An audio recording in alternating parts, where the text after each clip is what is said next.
CTV News, Vancouver Island Report.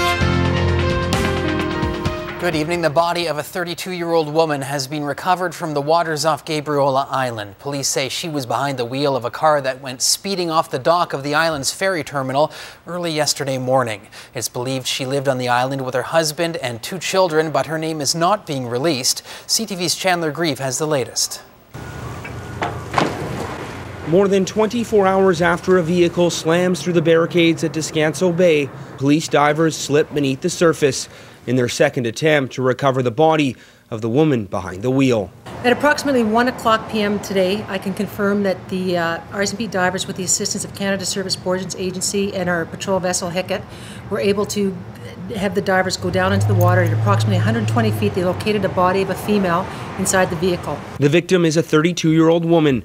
Her family does not want her name released, but it is believed she lived on Gabriola with her husband and 2 kids. Something like this, definitely, it hits every home. You know, we've had some tragedies on Gabriola.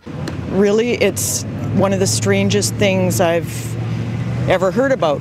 Police have handed the investigation over to the coroner's service.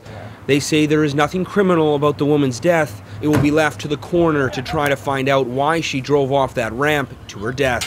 Raining very hard.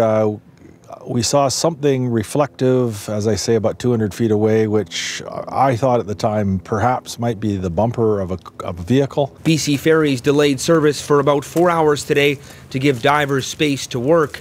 The company will launch its own investigation, but says it doesn't expect to make operational changes. My sense is that in this extreme situation, there's not much that BC Ferries or any other type of company could do to stop something like this from happening. Once the victim's body is recovered, attention turns to the vehicle, which is resting in about 36 meters of water. Air sacs are used to float it to the surface. From there, it is towed to shallow waters, where a tow truck pulls it onto land.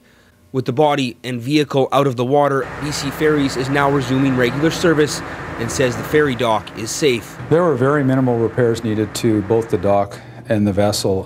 The gate was completely smashed. The 6-foot barrier gate was smashed, and we put temporary arrangements in place to be able to continue on with service. We're going to have to repair that gate or rebuild that gate over time. The community will also need to rebuild over time as the 4,000 people who call Gabriola home struggle with the loss of one of their own. Chandler Grieve, CTV News, Gabriola Island.